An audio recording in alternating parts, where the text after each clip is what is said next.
तो आज का प्रश्न क्या है कि किसी वस्तु के सजीव होने का निर्धारण, यानी कोई वस्तु सजीव कैसे है यह हम कैसे जानेंगे। तो चलिए इसको समझते हैं। पहला देखिए क्या है। पहला है दृश्य गति।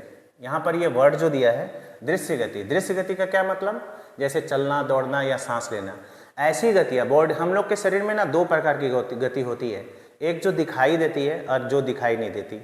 तो दिखाई देने वाली ये सब गतियाँ क्या कहलाएगी, दृश्य गति। जैसे दौड़ता हुआ बालक दिख रहा है, चलता हुआ कुत्ता दिख रहा है और सांस लेता हुआ बच्चा दिख रहा है, तो ये दृश्य गतियाँ हैं। ये होना क्या है, सबूत है, यानी कि ये इससे पता चलता है कि वस्तु सजीव है। पहला पॉइंट।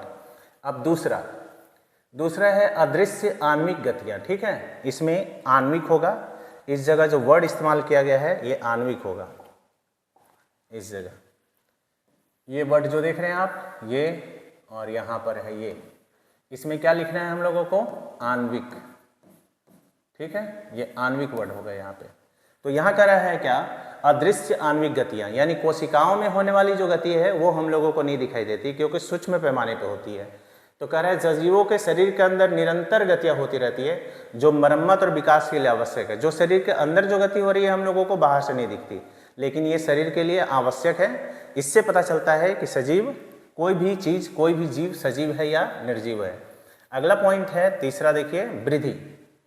तीसरा पॉइंट है वृद्धि, यानी कि जिसको हम इंग्लिश में ग्रोथ बोलते हैं, वृद्धि। इसमें देखिए क्या कह रहा है, सजीवों में समय के साथ साथ वृद्धि होती है।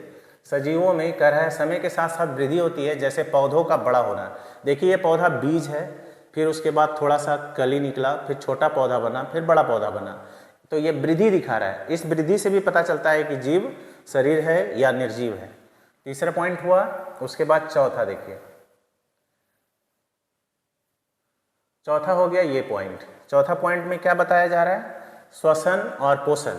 जीवित रहने के लिए हम लोगों को कह रहा है ऊर्जा प्राप्त करना पड़ता है। ऊर्जा प्राप्त करने के लिए हम लोगों को खाना खाना पड़ेगा, भोजन ग्रहण करना ही पोषण है, और उस भोजन को तोड़ना पड़ेगा, यानी ऑक्सीकरण करना पड़ेगा। ऑक्सीकरण के लिए हम लोगों को ऑक्सीजन लेना पड़ेगा, जिसको हम लोग बोलचाल की भाषा में सांस लेना बोलते हैं।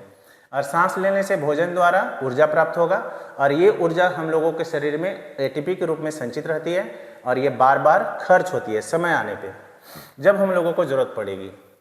उसके बाद पॉइंट होता है पांचवा, उत्तेजनशीलता। ठीक है, उत्तेजनशीलता पांचवा पॉइंट। उत्तेजनशीलता को ही हम उद्दीपन भी बोलते हैं विज्ञान की भाषा में।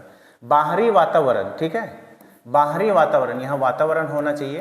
तो बाहरी वातावरण में होने वाले परिवर्तन के प्रति अनुक्रिया। अनुक्रिया मतलब क्या होता है, क्रिया के प्रतिक्रिया को अनुक्रिया बोला गया यहाँ पर। उत्तेजनशीलता यानी पौधे प्रकाश की ओर बढ़ते हैं। आप देखिएगा कि छोटा सा अगर पौधा आप लगा दे तो जिस तरफ से प्रकाश आ रहा है, अगर चारों तरफ से प्रकाश हटा के एक तरफ से दे दिया जाए तो प्रकाश उसी तरफ बढ़ेगा। इस घटना को हम 10th क्लास में हम लोग अनुवर्तन बोलते हैं, प्रकाशा अनुवर्तन। ठीक है, उसके बाद कैक्टस को छूने पर कांटे का चुभन महसूस होना। कैक्टस छूने पर हम हाथ हटा देते हैं, तो कैक्टस जो टच हुआ, कांटा जो गड़ा हमारे हाथ में, उसके प्रति हम क्रिया कौन सा किए, हटाए, है ना, उसी को अनुक्रिया बोला गया। कुत्ता घंटी की आवाज़ सुनकर सतर्क हो जाता है। घंटी की आवाज़ सुनने पर कुत्ता का सतर्क होना। ठंड लगने पर शरीर का कांपना, और फूल की सुगंध को सूंघकर अनुभव करना। ये सारा का सारा क्या है, उत्तेजनशीलता है।